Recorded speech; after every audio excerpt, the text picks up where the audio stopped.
Welcome to Truth and Company Boxing Podcast for another segment of 20 Random Questions. I'm your host, John the Truth Dioria, and today's guest is professional boxing prospect Marcos Paz.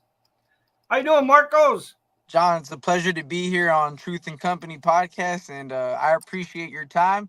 You taking the time of day to message me to be on here, and it's just a pleasure to be here.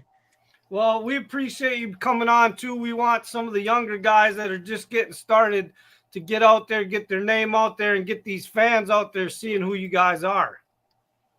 Right. Definitely. I understand, and I think it's very important for all the media outlets to be able to not only, focus on the superstars in the sport or on the contenders, but also on the prospects that are on the come up. Because today's 2-0, 3-0, 5-0 are tomorrow's number 10 in the world. So it's definitely good to follow the journey. Tomorrow's champions. Yeah, for sure, man. So I want to clear something up. We were just talking about it off air. If any fans are speculating or thinking, Vinny Pazienza, who goes by Vinny Paz, who was a world champion, he's retired now. You are not related to him in any way, right?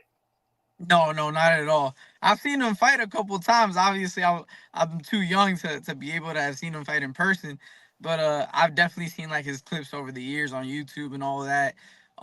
His story with him breaking his neck and in the car accident and coming back, it's kind of something like out of a Rocky movie, So, um, yeah, man, it's a fighter I've been following for quite some time, but we're not related. Okay, I'm glad we cleared that up so that there's no fan speculation in any way. So what's going on with you right now? Summer's here. Are you got plans for the summer? Are you training right now for a fight in the summer? What's going on? Right. So as far as training, we're always in the gym. I mean, boxing's what I do morning, afternoon, and at night. So we're at most, we're a day out of the gym, but we're in there 6 days a week. Um, we've been trying to program some fights for quite some time. It's not so easy, to find the correct fight at the moment, but we're working something out. We're contacting different promoters, different managers, and we're seeing what could be done to get back in that ring as soon as possible. Well, I'm excited to see you possibly soon on ProBox TV or DAZN or ESPN Plus, so that these fans can get to see you on a regular basis. So hopefully we're going to see you on there soon. Definitely. That's the plan, man. We just got to keep working hard, keep putting our name out there like we've always done, traveling, and, hope for the best. Hope for the best. So you ready to do these random 20 questions? Absolutely, John. Put me on, brother. All right, question one. How did you get involved in the sport of boxing? So I got involved in the sport of boxing because of my father, Salvador. My dad used to box, never professionally, never amateur. He was more of a gym rat. He was up there in age. And when I was born, my dad's like, you know what? I couldn't do it. Let me pass this down to my son. And then all the way up from 3 years old up until I competed at 8 years old and up until now that I'm 26, it's been a daily journey, man, throughout the years. And, you know, it's it's been a long project. It's been a long project. So my dad's been in charge of this whole ship. Okay. All right, question two. What boxers have inspired you in your career? Boxers that have inspired me.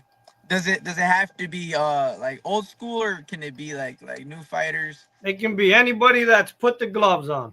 Okay. Definitely Julio Cesar Chavez Sr., Ricardo Lopez. I'm trying to think who else. Mm, Felix Trinidad, and the new school fighters, David Benavidez. Um, Trying to think as well. Floyd, obviously Floyd Mayweather, Manny Pacquiao. Okay. All right, question three. Do you have any hobbies outside the sport of boxing? Hobbies outside the sport of boxing, besides being on air with you, because I like being in front of the camera. I'm trying to think, man.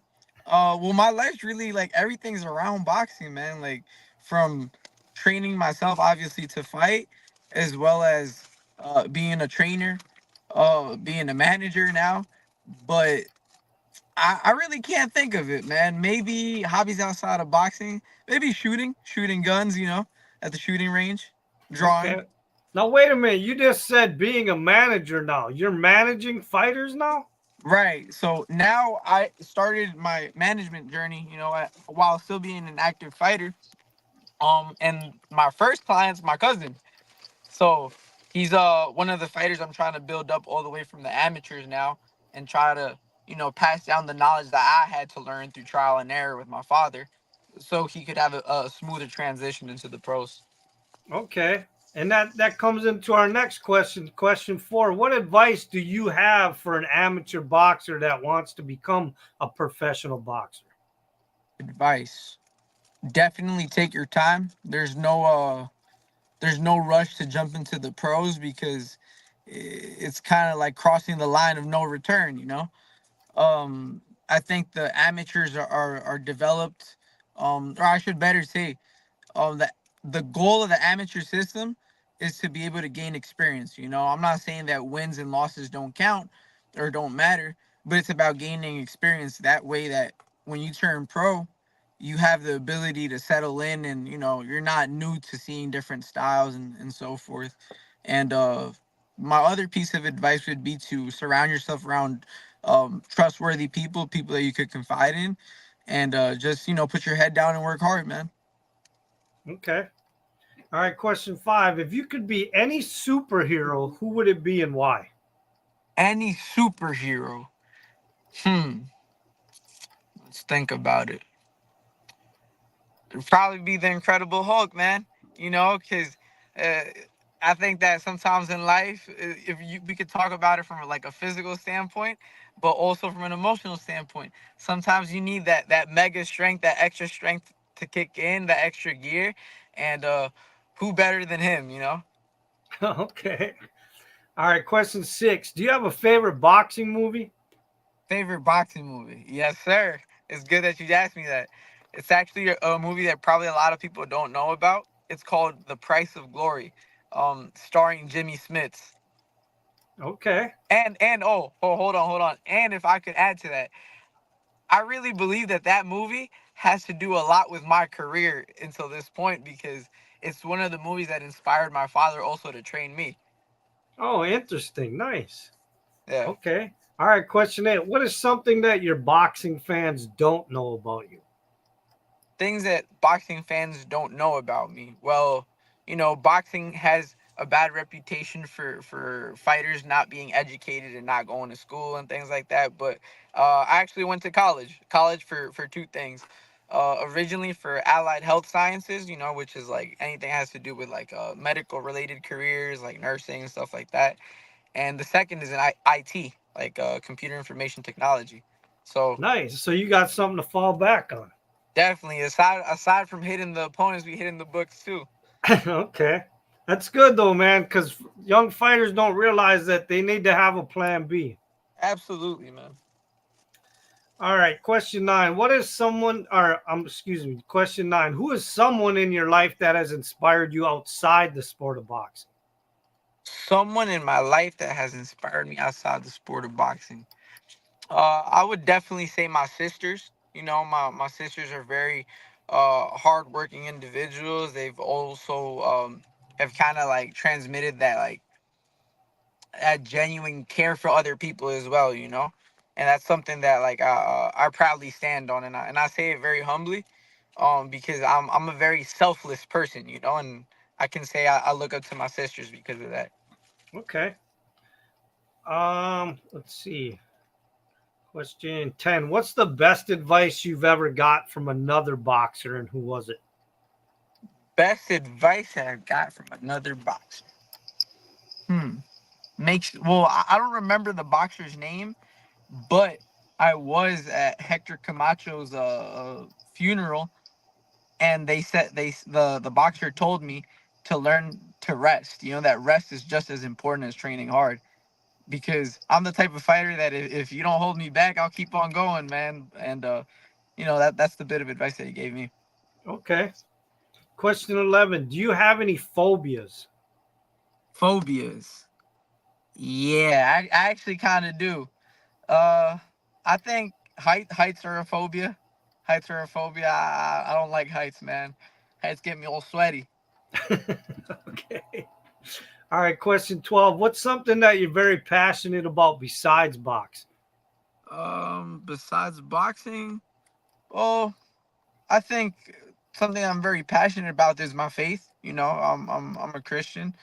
But also, trying to see how I could help others. I really do think that in life, aside from boxing, that's what we're here on earth for. To be able to lend a hand to whoever needs it. So I'm very passionate about that, helping other people. Okay. Question 13. Who are some of the bigger name boxers that you've sparred with so far in your professional career? Okay, perfect. So I sparred the likes of two-time world champion and gold medalist, Yorkis Gamboa. I've sparred Robeisy Ramirez, gold medalist, world champion as well. I sparred my good friend Angelo Leo, WBO world champion. Demarcus Chop Chop Corley fought with Floyd Mayweather back in the day, early 2000s, fought with Miguel Cotto. I believe Zab Judah as well. And, oh man, it's been a lot. It's been a lot right now off the top of my head. Those are the ones that, I can think of right now. Okay. Question 14. Why do you box? Why do I box? I think that more than because a lot of boxers want to prove people wrong.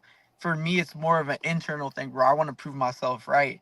And a lot of people say that it's about the money. Sure, it's about the money. Nobody wants to get hit for free, but at the end of the day, it's more of proving something to myself that I'm able to reach the heights that I believe I can reach, with my skill Okay. set and my work ethic. All right. Question 15. What's your favorite junk food when you're not training? I don't know if you consider this junk food, but a nice filet mignon, medium well, with some French fries on the side and a nice cold Coca-Cola. Okay. Sounds All right. pretty expensive, huh? Yeah, I don't know, man. I wouldn't be eating that all the time. Of course, once you start getting those big checks rolling in, you'll be able to eat that for breakfast, lunch, and dinner if you want. Oh man, I hope so. That's the goal. All right, question 16. What are your boxing goals over the next 5 years? Over the next 5 years, definitely to become top 15 in the world. Try to secure a regional belt or an intercontinental belt because, and many would say like, oh, why wouldn't you say a world title belt at once, right? Well, the famous saying, you have to learn how to walk before you run and learn how to crawl before you walk.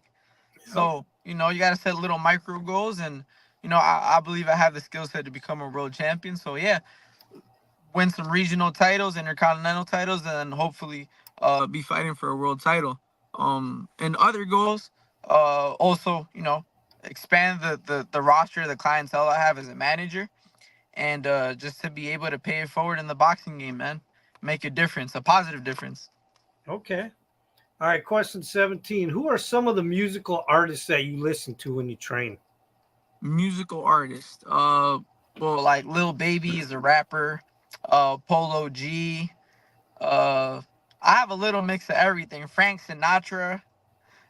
A mix from old school, new school, whatever. So yeah, things like that.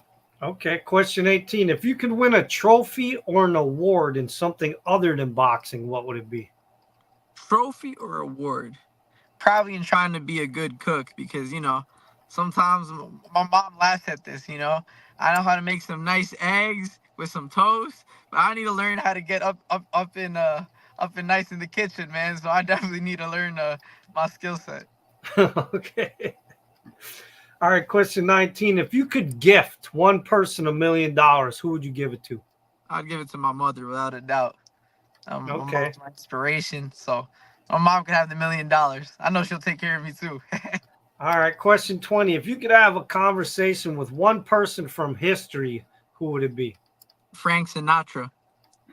And I would ask him one thing: how did you do it your way? All right. Well, listen, I appreciate you taking time to come on and do the 20 random questions. I hope you had fun with them. If you got any sponsors to give shout outs to or you want to say something to the fans, go ahead before we end. All right. No, first and foremost, John, I want to thank you for giving me the opportunity to be on Truth and Company podcast. If you have any social media, I would love to shout it out because I know a lot of people, so I would love to shout it out. Do you have any like Instagram, like Yeah, all my Instagram and my TikTok and a Facebook page are all Boxing with the Truth. Okay, Boxing with the Truth. So everybody make sure to follow Boxing with the Truth. It's John Dioria. Dioria is the way we pronounce it, right? Yep. And as far as for my supporters, thank you all for sticking with me through thick and thin. I appreciate you guys, and you guys don't know how much fuel you guys add to the flame, man, to keep on going and keep on reaching for greatness. So thank you, and make sure to follow me on Instagram at MarcosPaz1. That's MarcosPaz1. All right. Hold on. And with that, the truth has spoken.